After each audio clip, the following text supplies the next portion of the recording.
दोस्तों एक बार फिर से हम आपके लिए Rajasthan fourth grade vacancy 2025 form fill up apply process की अपडेट लेके आ चुके हैं। कैसे आप फोर्थ क्लास एम्प्लॉय चतुर्थ श्रेणी कर्मचारी पोस्ट के लिए अपना ऑनलाइन फॉर्म अप्लाई कर सकते हो। 53,749 बम्पर वैकेंसी जहां पर निकली हुई है, जिनके लिए आपसे आवेदन पत्र मंगाए जा रहे हैं। ऑल इंडिया से मेल और फीमेल दोनों कैंडिडेट अप्लाई कर सकते हैं। अप्लाई करते समय आपको कोई भी ऐसी गलती या फिर मिस्टेक नहीं करनी होगी जिसको करने से आपके एप्लीकेशन फॉर्म रिजेक्ट हो सकते हैं। और ऑनलाइन अप्लाई करते समय आपको कुछ महत्वपूर्ण दिशा निर्देशों का भी ध्यान रखना होगा, तभी आपके फॉर्म सक्सेसफुली सबमिट हो पाएंगे। अप्लाई करते समय आपको केवाईसी कैसे करनी होगी, कैसे आपको अपना कंप्लीट रजिस्ट्रेशन करना होगा, रजिस्ट्रेशन फीस आप कैसे जमा कर सकते हो, क्वालिफिकेशन डिटेल आप कैसे दोगे, कैसे आप यहां पर इसमें अपने फोटोग्राफ सिग्नेचर डॉक्यूमेंट्स अपलोड कर सकते हो। कंप्लीट डिटेल आपको इस वीडियो में स्टेप बाय स्टेप दिखाई जाएगी, तो आपको ये वीडियो शुरू से लेके एंड तक बिना स्किप किए हुए देखना होगा। इस वीडियो को कंप्लीटली देखने पर ही आपके सभी सवाल और डाउट क्लियर होंगे। तो चलिए दोस्तों, बिना कोई वक्त गंवाए शुरू करते हैं Rajasthan fourth grade vacancy 2025 form fill up की पूरी जानकारी। फॉर्म भरने से पहले आपको सबसे पहले हमारी वेबसाइट IND सरकारी नौकरी के इस पेज पर विजिट करना होगा, जिसका लिंक आपको नीचे description plus first comment box में मिल जाएगा। और हमारे इस पेज पर विजिट करके आप यहां से राजस्थान फोर्थ ग्रेड वैकेंसी का फॉर्म अप्लाई कर सकते हो। राजस्थान स्टाफ सिलेक्शन बोर्ड की ओर से फोर्थ क्लास एम्प्लॉय चतुर्थ श्रेणी कर्मचारी पोस्ट के लिए 53,749 वैकेंसीज निकाली गई है। इसमें आवेदन करने की अंतिम तिथि 19 अप्रैल 2025 है। केवल 8 दिन और शेष रह गए हैं आवेदन करने के। आप जल्द से जल्द फॉर्म अप्लाई कर ले, कहीं मौका हाथ से छूट न जाए। 10वीं क्लास पास कैंडिडेट अप्लाई कर सकते हैं। 18 से 40 वर्ष आयु सीमा है। जनरल ओबीसी के लिए 600 रुपये फीस है। ओबीसी SC/ST के लिए 400 रुपये रजिस्ट्रेशन शुल्क है। यहाँ पर ऑनलाइन आप अप्लाई कर सकते हो। राजस्थान जॉब लोकेशन है, ऑल ओवर इंडिया से अप्लाई कर सकते हो sso.rajasthan.gov.in ऑफिशियल ऑनलाइन पोर्टल से। इंपोर्टेंट लिंक सेक्शन के अंतर्गत यहाँ पर आपको ऑफिशियल नोटिफिकेशन PDF लिंक पर क्लिक करना होगा, तो आपके सामने इसकी ऑफिशियल PDF ओपन हो जाएगी। इसमें आपको ऑनलाइन आवेदन करने की पूरी प्रक्रिया दी गई है, साथ में एलिजिबिलिटी क्राइटेरिया और हाउ टू अप्लाई की कंप्लीट डिटेल दे दी गई है। साथ ही साथ एग्जाम पैटर्न सिलेबस की भी इंफॉर्मेशन दी गई है।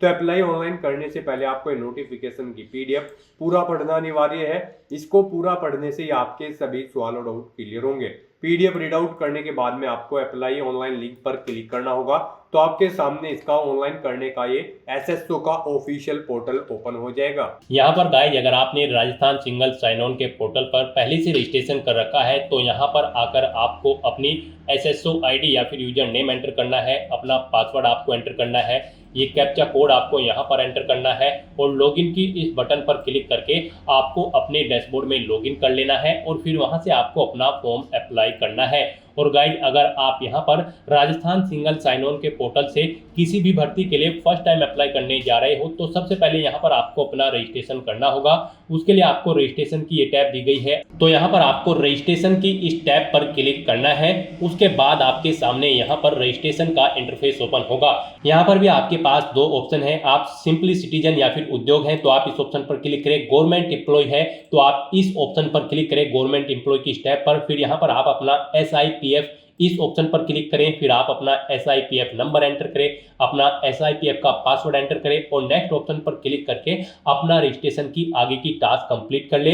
गाइस, यहाँ पर अगर आप सिंपली सिटीजन है तो आपको इस ऑप्शन पर क्लिक करना है। फिर यहाँ पर आपको रजिस्ट्रेशन करने के लिए दो ऑप्शन मिलेंगे। आप यहाँ पर जन आधार और गूगल के थ्रू अपना रजिस्ट्रेशन कर सकते हो। जन आधार के थ्रू केवल राजस्थान रेजिडेंट के कैंडिडेट ही अपना रजिस्ट्रेशन कर सकते हैं और गूगल के थ्रू यहाँ पर राजस्थान के साथ साथ सभी स्टेट के कैंडिडेट अपना वन टाइम रजिस्ट्रेशन कर सकते हैं। तो यहाँ पर आपको गूगल के इस ऑप्शन पर क्लिक करना है। उसके बाद आपके सामने कुछ इस तरह से इंटरफेस ओपन होगा। अब यहाँ पर आपको अपनी जीमेल ID एंटर करनी है और फिर आपको नेक्स्ट के इस ऑप्शन पर क्लिक कर देना है। उसके बाद यहाँ पर आपको कंटिन्यू की स्टेप पर क्लिक करना है।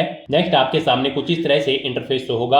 आपकी ईमेल आईडी के शुरू के कैरेक्टर को यहाँ पर आपका एसएसओ आईडी या फिर यूजर नेम सेट कर दिया गया है एसएसओ की तरफ से। अगर इसमें आप चेंज करना चाहते हैं तो आप अपने अकॉर्डिंग ABCDXYZ कुछ भी आप इसमें चेंज कर सकते हो। और फिर यहाँ पर अगर ये ग्रीन कलर में है तो यानी कि ये यूजर नेम अवेलेबल है, और अगर ये रेड कलर में होगा और यहाँ पर क्रॉस का निशान होगा तो फिर ये अवेलेबल नहीं होगा। आपको उसमें कुछ चेंज करना होगा और अपने अकॉर्डिंग यहाँ पर आपको अपना यूजर नेम सेट कर लेना है। उसके बाद यहाँ पर आपको अपना पासवर्ड एंटर करना है। गाइस यहाँ पर आपका पासवर्ड 8 से 30 कैरेक्टर के बीच में होना चाहिए। यहाँ पर आपको पासवर्ड की गाइडलाइन दी गई है। इस गाइडलाइन के अकॉर्डिंग आपको अपना पासवर्ड यहाँ पर रेडी करना है। आपको कुछ इस फॉर्मेट में अपना पासवर्ड यहाँ पर रेडी करना है। मीन्स आपका पासवर्ड यहाँ पर अल्फा न्यूमेरिक फॉर्मेट में होना चाहिए। आपके पासवर्ड में कम से कम एक अपर केस कैरेक्टर, एक लोअर केस कैरेक्टर, एक इंटीजर नंबर और एक स्पेशल कैरेक्टर जैसे कि @ या फिर डॉलर होना चाहिए। तो इस फॉर्मेट में यहाँ पर आपको अपना पासवर्ड सेट करना है। वही पासवर्ड आपको कंफर्म पासवर्ड फील्ड में एंटर करना है। उसके बाद यहाँ पर आपको अपना मोबाइल नंबर एंटर करना है। फिर आपको इसे नीचे स्क्रॉल डाउन करना है। फिर यहाँ पर आपको अपना मोबाइल नंबर एंटर करना है या फिर ईमेल आईडी एंटर करनी है। और उसके बाद गाइस यहाँ पर आपको रजिस्टर की इस टैब पर क्लिक कर देना है। इस तरह से यहाँ पर आपका रजिस्ट्रेशन सक्सेसफुली कंप्लीट हो जाएगा। आपको एक यूजर आईडी और पासवर्ड आपके रजिस्टर्ड मोबाइल नंबर पर सबमिट कर दिया गया है। आपको उसे केयरफुली नोट डाउन करके रख लेना है फ्यूचर यूज के लिए। और यहाँ पर अब आपको ओके के इस बटन पर क्लिक करना है। नेक्स्ट आपके सामने कुछ इस तरह से इंटरफेस ओपन होगा। गाइस यहाँ पर अब आपको अपनी एसएसओ आईडी या फिर यूजर नेम एंटर करना है। उसके बाद आपको अपना पासवर्ड एंटर करना है जो आपके मोबाइल नंबर पर आया है या फिर आपने जो क्रिएट किया है। उसके बाद आपको ये कैप्चा कोड यहाँ पर एंटर करना है और फिर आपको यहाँ पर लॉगिन की इस टैब पर क्लिक कर देना है। और गाइस यहाँ पर अगर आप अपनी एसएसओ आईडी भूल गए हैं या फिर पासवर्ड भूल गए हैं तो यहाँ पर आप I forget my digital identity SSO ID के सामने क्लिक हियर के इस लिंक पर क्लिक करें और फिर यहाँ पर आप अपनी बेसिक डिटेल्स प्रोवाइड कराते हुए अपनी एसएसओ आईडी गेट कर लें। पासवर्ड भूल चुके हैं तो उसके लिए भी आप क्लिक हियर के इस लिंक पर क्लिक करके अपना पासवर्ड गेट कर सकते हैं। अगर मल्टीपल एसएसओ आईडी है तो आप क्लिक हियर टू मर्ज इस ऑप्शन पर क्लिक करके अपनी एसएसओ आईडी यहाँ पर मर्ज कर सकते हैं। तो बस यहाँ पर अब आपको अपनी यूजर आईडी और पासवर्ड एंटर करके और ये कैप्चा कोड एंटर करके अपने डैशबोर्ड में लॉगिन करना है। नेक्स्ट आपके सामने कुछ इस तरह से इंटरफेस ओपन होगा। गाइस यहाँ पर अब आपको अपनी प्रोफाइल अपडेट करनी है। सबसे पहले यहाँ पर अगर आप अपना फोटो ऐड करना चाहते हैं तो आप इस फोटो पर क्लिक करें। फिर यहाँ पर आप इस फोटो पर क्लिक करें। उसके बाद यहाँ पर आप इस ऑप्शन पर क्लिक करें और अपना फोटो सेलेक्ट करके यहाँ पर आप उसे अपडेट कर सकते हैं। अपना प्रोफाइल फोटो यानी कि आप यहाँ पर सेट कर सकते हो। उसके बाद यहाँ पर आप अपना फर्स्ट नेम चेंज करना चाहते हैं तो इसे आप चेंज कर सकते हैं। लास्ट नेम चेंज करना चाहते हैं तो इसे आप चेंज कर सकते हैं। उसके बाद यहाँ पर आपका जो डिस्प्ले नेम, आपकी प्रोफाइल का जो डिस्प्ले नेम होगा वो यहाँ पर आप एंटर कर दें। इसे आप अपने अकॉर्डिंग यहाँ पर सेट कर सकते हैं। फिर यहाँ पर आपको अपनी डेट ऑफ बर्थ इस कैलेंडर में से सिलेक्ट कर लेनी है। उसके बाद यहाँ पर आपको अपना जेंडर सिलेक्ट करना है, आप मेल हो, फीमेल हो या फिर ट्रांसजेंडर या फिर अदर। उसके बाद यहाँ पर आपको अपना मोबाइल नंबर एंटर करना है। यहाँ पर आप इस ऑप्शन पर क्लिक करें, अपना मोबाइल नंबर एंटर करें और फिर आप सेंड ओटीपी ऑप्शन पर क्लिक करें। उसके बाद आपके रजिस्टर्ड मोबाइल नंबर पर एक ओटीपी जाएगा। वो ओटीपी आपको यहाँ पर वेरीफाई करना है। तो यहाँ पर आपको अपना ओटीपी एंटर करना है जो आपके मोबाइल नंबर पर आया है और उसके बाद आपको यहाँ पर वैलिडेट ओटीपी के इस ऑप्शन पर क्लिक करके अपना मोबाइल नंबर यहाँ पर वेरीफाई कर लेना है।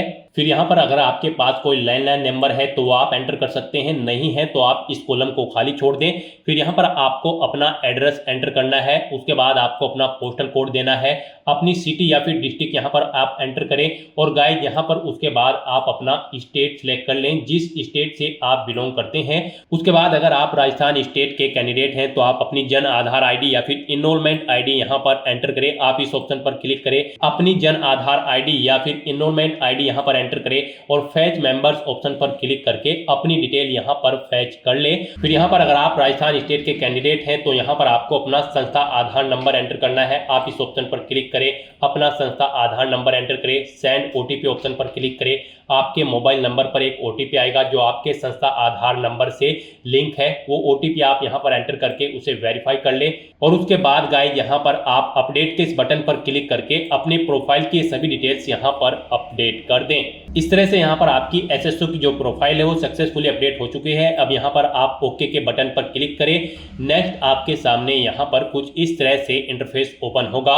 अब यहाँ पर आपको रिक्रूटमेंट पोर्टल सर्च करना है। आप कंट्रोल F यहाँ पर प्रेस करें, REC एंटर करें। उसके बाद यहाँ पर आपको रिक्रूटमेंट पोर्टल का ये ऑप्शन मिलेगा, आप इस लिंक पर क्लिक कर दें। नेक्स्ट आपके सामने कुछ इस तरह से इंटरफेस ओपन होगा। अब यहाँ पर आने के बाद आपको वन टाइम रजिस्ट्रेशन के इस लिंक पर क्लिक करना है। उसके बाद आपके सामने यहाँ पर कुछ इस तरह से इंटरफेस ओपन होगा। अब यहाँ पर आपको अपने वन टाइम रजिस्ट्रेशन की डिटेल प्रोवाइड करनी है। अब यहाँ पर आपसे सबसे पहले पूछा गया है कि क्या आप राजस्थान स्टेट के निवासी हैं, अगर हैं तो यस करें और फिर यहाँ पर आप अपनी जन आधार या फिर एक्नॉलेजमेंट आईडी एंटर करके फैच मेंबर ऑप्शन पर क्लिक करें और अपनी डिटेल यहाँ पर फैच कर ले। और अगर आप राजस्थान के निवासी नहीं हैं तो यहाँ पर आपको नो ऑप्शन सेलेक्ट करना है। उसके बाद यहाँ पर आपको अपना आधार नंबर एंटर करना है और फिर यहाँ पर आपको एग्री की स्टेप पर क्लिक कर देना है। उसके बाद यहाँ पर आपके सामने कुछ इस तरह से पॉपअप शो होगा। यहाँ पर आपसे पूछा गया है कि क्या आप राज्य भर्ती पोर्टल को एक बार पंजीकरण यानी कि OTR के लिए मेरे आधार विवरण, नाम, पिता का नाम, लिंग और जन्म दिनांक का उपयोग करने की अनुमति प्रदान करते हो या फिर करती हो। तो आपको इस चेकबॉक्स को ओके करना है और फिर आपको सेंड OTP के इस ऑप्शन पर क्लिक कर देना है। फिर आपके सामने कुछ इस तरह से इंटरफेस ओपन होगा। अब यहाँ पर आपको अपना आधार वेरीफाई करना है। उसके लिए आपको यहाँ पर इस चेकबॉक्स को ओके करना है और फिर आपको OTP भेजें इस ऑप्शन पर क्लिक कर देना है। उसके बाद यहाँ पर आपके रजिस्टर्ड मोबाइल नंबर पर एक OTP आएगा। उस मोबाइल नंबर पर जिससे आपका आधार लिंक है वो OTP आप यहाँ पर एंटर करें और फिर आप प्रमाणीकरण करें इस ऑप्शन पर आप क्लिक कर दें। इस तरह से यहाँ पर आपका आधार वेरीफाई हो जाएगा और आपकी जो डिटेल्स है वो यहाँ पर आपके आधार से फैच करके फिल कर दी गई है, जैसे कि आपका नाम, आपका जेंडर, आपके फादर का नाम, आपकी डेट ऑफ बर्थ। अब यहाँ पर आपको अपना मोबाइल नंबर एंटर करना है और फिर यहाँ पर आपको gate email from SSO profile इस ऑप्शन पर क्लिक करके अपनी ईमेल आईडी को यहाँ पर फैच कर लेना है। जो आपने रजिस्ट्रेशन टाइम पर अपनी ईमेल आईडी एंटर की थी वो यहाँ पर फैच होके आ जाएगी। फिर यहाँ पर आपको वेरीफाई OTR आपको इस ऑप्शन पर क्लिक कर देना है। फिर यहाँ पर आपको आपकी डिटेल शो कर दी जाएगी। आपकी डिटेल अगर ओके है तो यहाँ पर अब आप फाइनल सबमिट के इस ऑप्शन पर क्लिक कर दें। उसके बाद आपके रजिस्टर्ड मोबाइल नंबर पर एक OTP आएगा। वो OTP आपको यहाँ पर एंटर करना है और उसके बाद आपको यहाँ पर वेरीफाई OTP के इस ऑप्शन पर क्लिक कर देना है। इस तरह से यहाँ पर आपके वन टाइम रजिस्ट्रेशन की डिटेल सक्सेसफुली सेव हो जाएगी। आपको एक रजिस्ट्रेशन नंबर यहाँ पर प्रोवाइड कर दिया गया है, one time registration number.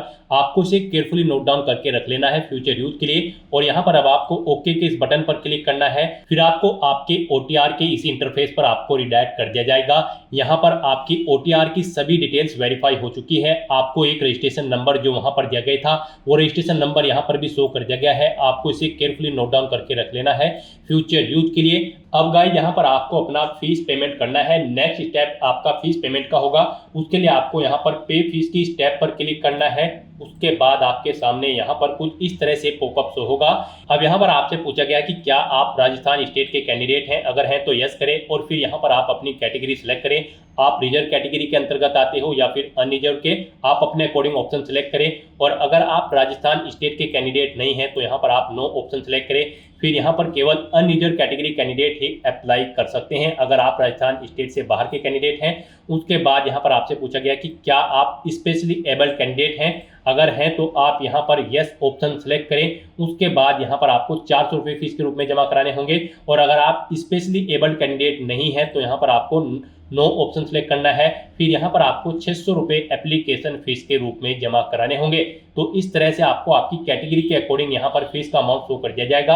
Guys हम यहाँ पर आपको एक बार फिर से बता दें, अगर आप यहाँ पर वन टाइम रजिस्ट्रेशन करने जा रहे हो, अगर आप अनरिजर्व कैटेगरी से बिलोंग करते हो तो फिर आपको 600 रुपये फीस जमा करानी है। रिजर्व कैटेगरी के अंतर्गत आते हो तो फिर आपको 400 रुपये फीस के रूप में जमा कराने होंगे। ये अमाउंट आपको सिर्फ एक बार जमा कराना है। उसके बाद SSO के पोर्टल से जितनी भी भर्तियां निकलेगी, जितनी भी भर्तियों के लिए आप अप्लाई करोगे फिर आपको कोई शुल्क जमा नहीं कराना है। ये वन टाइम फीस है, आप एक बार फीस जमा करा के फिर यहाँ पर एसएसओ की इस वेबसाइट के थ्रू मल्टीपल जॉब्स के लिए आप अप्लाई कर सकते हो। तो यहाँ पर अब आपको आपकी कैटेगरी के अकॉर्डिंग अमाउंट शो कर दिया जाएगा। उसके बाद यहाँ पर आपको पे फीस के इस ऑप्शन पर क्लिक करना है, फिर आपको ओके करना है। उसके बाद यहाँ पर आपको फीस पेमेंट के इंटरफेस पर डायरेक्ट कर दिया जाएगा। यहाँ पर आपके पास 3 चॉइस है, आप 3 तरह से अपना फीस पेमेंट कर सकते हो, नेट बैंकिंग के थ्रू, एग्रीगेटर के थ्रू या फिर QR कोड पेमेंट के थ्रू। यहाँ पर सबसे बेस्ट ऑप्शन आपके लिए QR कोड पेमेंट रहेगा। आप यहाँ पर इस ऑप्शन को सिलेक्ट करें, फिर यहाँ पर आप फोन पे ऑप्शन सेलेक्ट करें और पे नाउ के इस ऑप्शन पर क्लिक कर दें। उसके बाद गाइस यहाँ पर आपको फीस पेमेंट के इंटरफेस पर डायरेक्ट किया जाएगा। नेक्स्ट आपके सामने कुछ इस तरह से इंटरफेस ओपन होगा। यहाँ पर आप 2 तरह से फीस पेमेंट कर सकते हो, QR कोड के थ्रू या फिर आप अपने मोबाइल नंबर के थ्रू यहाँ पर फीस पेमेंट कर सकते हो। आपके लिए यहाँ पर बेस्ट ऑप्शन QR कोड रहेगा। तो यहाँ पर आप शो कोड ऑप्शन पर क्लिक करें, आपके सामने ये QR कोड शो होगा। आप अपने किसी भी UPI से इसे स्कैन करें और अपना फीस पेमेंट कर दें। सक्सेसफुली फीस पेमेंट करने के बाद आपको आपके OTR के डैशबोर्ड पर डायरेक्ट कर दिया जाएगा।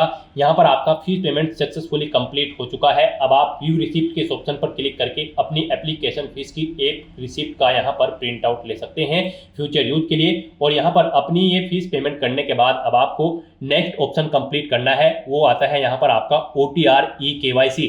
आपको इस ऑप्शन पर क्लिक करना है। अब यहाँ पर गाइस आपको अपना लाइव फोटो कैप्चर करना है और अपना हैंड रिटन डिक्लेरेशन डॉक्यूमेंट आपको अपलोड करना है। लाइव फोटो कैप्चर करने के लिए आपको कुछ गाइडलाइंस दी गई है, इन्हें ध्यान में रखते हुए आपको अपना फोटो यहाँ पर कैप्चर करना है। यहाँ पर 5 सेकंड के टाइमर के पश्चात अभ्यर्थी अपनी पलक 2-3 बार झपकाएं। यदि आपकी फोटो बंद आंखों के साथ कैप्चर हुई है तो आप दोबारा से अपनी फोटो कैप्चर करें और फोटो कैप्चर करते समय आपको कैमरे की तरफ देखना है। अगर आप चश्मे का इस्तेमाल करते हैं तो आप अपना फोटो चश्मे के साथ ही लें, परंतु इस बात का ध्यान रखें कि चश्मे पर रोशनी के कारण फोटो अस्पष्ट अथवा चमक के साथ कैप्चर ना हो। बिल्कुल साफ फोटो आपका होना चाहिए। साथ ही साथ यहाँ पर अभ्यर्थियों को सुनिश्चित करना होगा कि लाइव फोटो साफ एवं पर्याप्त रोशनी में पृष्ठभूमि के साथ ली गई हो। धुंधली अथवा अंधकार में फोटो यहाँ पर एक्सेप्ट नहीं होगी। गाइस यहाँ पर अगर आपका फोटो स्पष्ट नहीं है तो आप बार बार अपना फोटो कैप्चर कर सकते हैं, परंतु एक बात आपको याद रखनी है, OTP के माध्यम से वेरिफिकेशन के पश्चात फाइनल सबमिट किए जाने के बाद आपको अवसर नहीं मिलेगा। उससे पहले ही आपको अपना फोटो यहाँ पर कैप्चर कर लेना है, फिर आप चेंज नहीं कर पाओगे। तो यहाँ पर इन दिशा निर्देश को रीड करने के बाद आपको इस चेकबॉक्स को ओके करना है। उसके बाद आपको टेक फोटो इस ऑप्शन पर क्लिक करना है। तो यहाँ पर अपना फोटो कैप्चर करने के बाद फिर आपको अपना hand written declaration document upload करना है।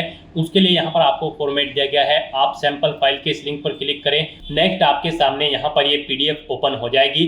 गाइस यहाँ पर आपको इस PDF का एक हार्ड कॉपी प्रिंट आउट ले लेना है और उसके बाद आपको उस हार्ड कॉपी प्रिंट आउट पर अपना नाम मेंशन करना है, अपने फादर का नाम मेंशन करना है, अपनी डेट ऑफ बर्थ देनी है, यहाँ पर आपको अपने हस्ताक्षर करने हैं और उसके बाद आपको ये कंप्लीट डाटा फिर यहाँ पर मेंशन कर देना है अपने हाथ से ब्लू इंक पेन से। और उसके बाद यहाँ पर आपको अपने सिग्नेचर कर देने हैं। फिर ऐसे ही आपको यहाँ पर इंग्लिश में भी अपनी राइटिंग देनी है। उसके लिए यहाँ पर आपको इंग्लिश का परफॉर्मा दिया गया है। यहाँ पर भी आने के बाद आपको फिर अपना नाम एंटर करना है इंग्लिश में, अपने फादर का नाम एंटर करना है इंग्लिश में, अपनी डेट ऑफ बर्थ देनी है और फिर यहाँ पर आपको अपने सिग्नेचर करने हैं। और उसके बाद आपको ये कंप्लीट डाटा फिर अपने हैंड से ब्लू इंक पेन से आपको फिर दोबारा से इंग्लिश में यहाँ पर राइट कर देना है। उसके बाद गाइस यहाँ पर आपको अपनी SSO ID एंटर करनी है, अपना OTR वन टाइम रजिस्ट्रेशन का जो नंबर आपको मिला है वो रजिस्ट्रेशन नंबर यहाँ पर आपको एंटर करना है, अपना परमानेंट एड्रेस आपको यहाँ पर मेंशन कर देना है और यहाँ पर आपको अपने सिग्नेचर कर देने हैं।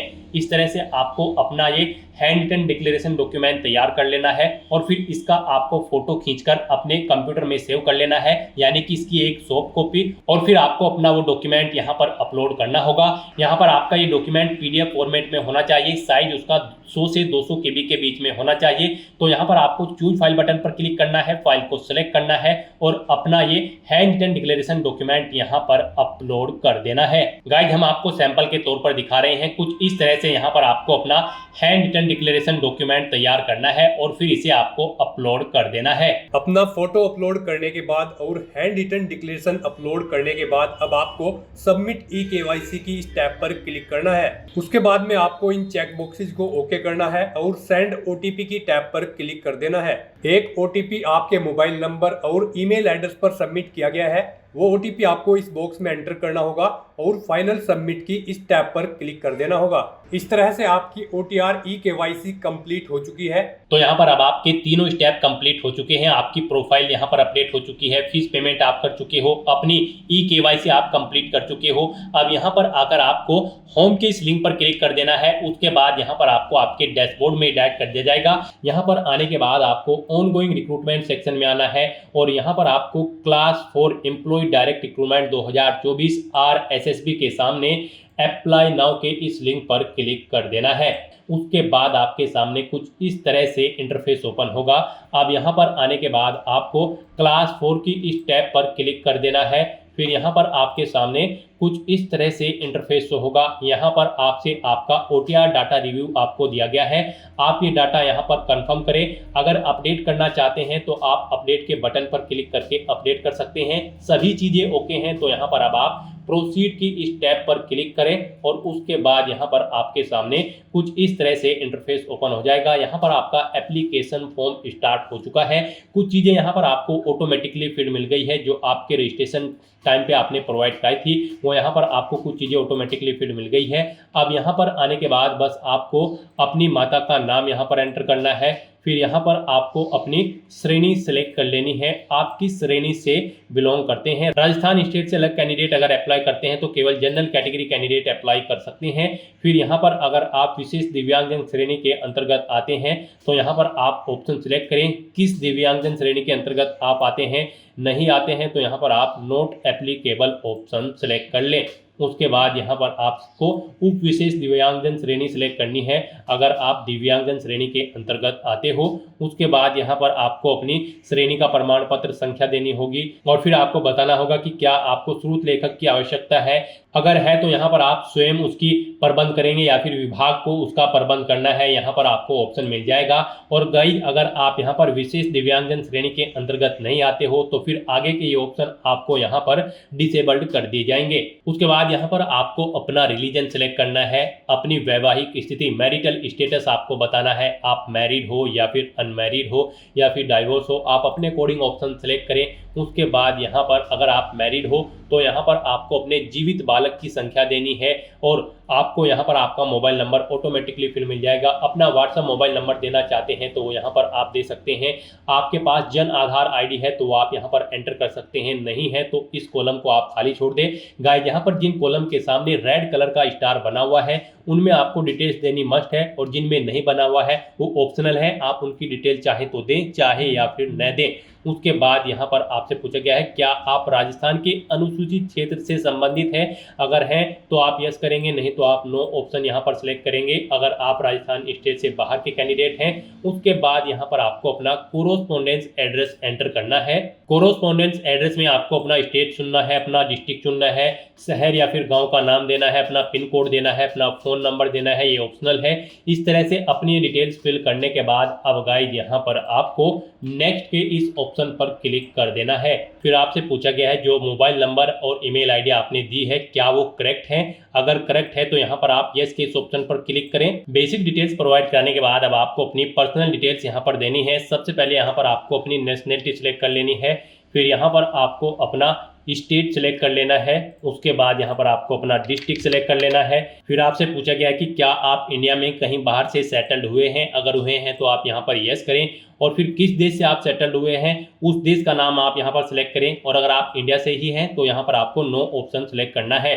उसके बाद आपसे पूछा गया है कि क्या आप भूतपूर्व सैनिक हैं। अगर हैं तो आप यहाँ पर यस ऑप्शन सेलेक्ट करें और फिर अपना सर्विस का स्टेटस बताएं, आप रिटायर्ड है या फिर सर्विस पर हैं। अगर सर्विस पर है तो फिर यहाँ पर आपको अपना NOC लेटर नंबर देना है डेट ऑफ एनओसी यहाँ पर आपको सिलेक्ट करनी है, और अगर आप रिटायर्ड हो चुके हैं तो रिटायर्ड ऑप्शन सिलेक्ट करें। फिर आपको अपना पीपीओ नंबर देना है, डेट ऑफ रिटायरमेंट यहाँ पर आपको सिलेक्ट करनी है, और अगर आप भूतपूर्व सैनिक नहीं है तो यहाँ पर आपको नो ऑप्शन सिलेक्ट करना है। आगे की डिटेल आपको डिसेबल्ड कर दी जाएगी। उसके बाद आपसे पूछा गया कि क्या आप स्पोर्ट पर्सन हैं, अगर हैं तो यहाँ पर आप यस ऑप्शन सिलेक्ट करें।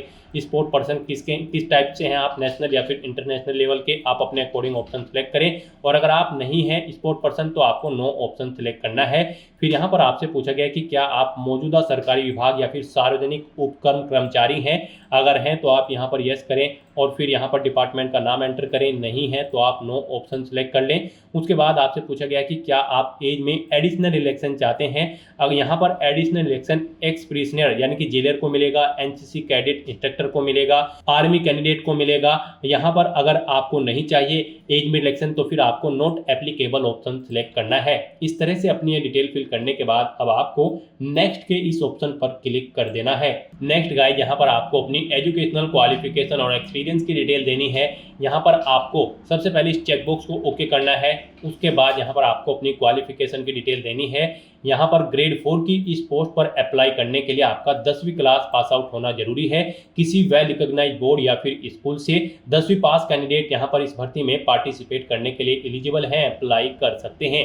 तो यहाँ पर आपको अपनी 10वीं क्लास की डिटेल देनी है। पहले यहाँ पर आपको सब्जेक्ट ग्रुप देना है। आपके पास 10वीं में साइंस था, आर्ट था, कॉमर्स थी, आप अपने अकॉर्डिंग यहाँ पर अपना सब्जेक्ट ग्रुप एंटर करें। फिर यहाँ पर आपको बोर्ड का नाम देना है, किससे आपने अपनी 10वीं क्लास पास आउट की है। फिर यहाँ पर आपको अपना 10वीं क्लास का रोल नंबर देना है।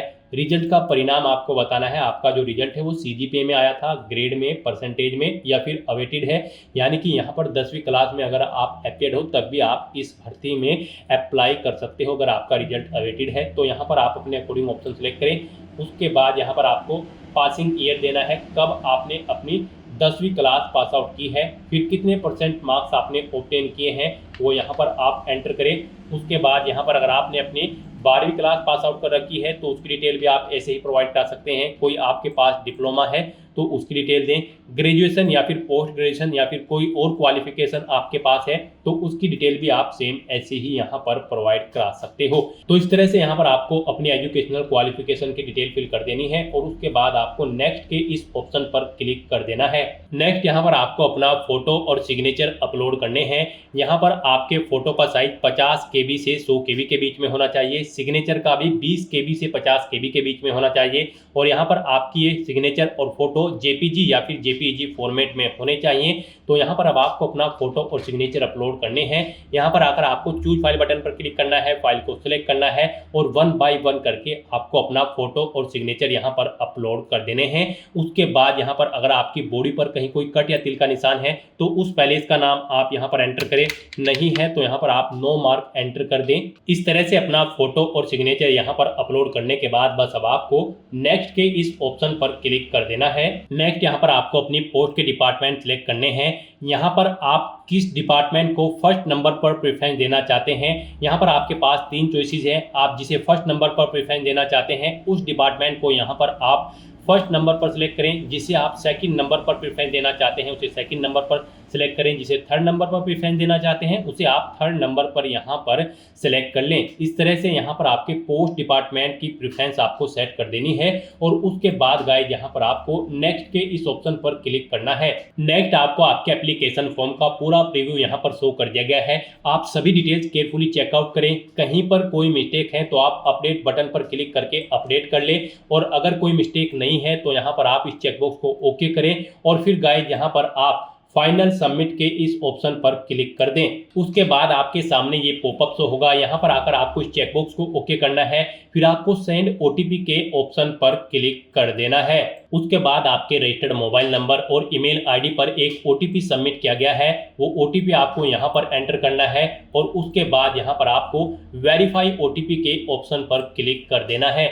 इस तरह से यहाँ पर आपका एप्लीकेशन फॉर्म सक्सेसफुली सबमिट हो चुका है। अब यहाँ पर प्रिंट के इस ऑप्शन पर क्लिक करके आप अपने एप्लीकेशन फॉर्म का एक हार्ड कॉपी प्रिंट आउट ले सकते हो फ्यूचर यूज के लिए, फ्यूचर रेफरेंस के लिए। आप माय रिक्रूटमेंट के सेक्शन में जाकर चेकआउट कर सकते हो। यहाँ पर आपका एप्लीकेशन फॉर्म का स्टेटस आपको शो कर दिया जाएगा।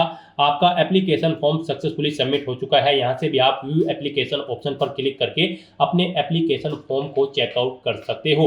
तो दोस्तों ऐसे आप राजस्थान स्टाफ सिलेक्शन बोर्ड 53,749 चतुर्थ श्रेणी कर्मचारी के खाली पदों के लिए अपना फॉर्म अप्लाई कर सकते हो बिना कोई मिस्टेक किए हुए।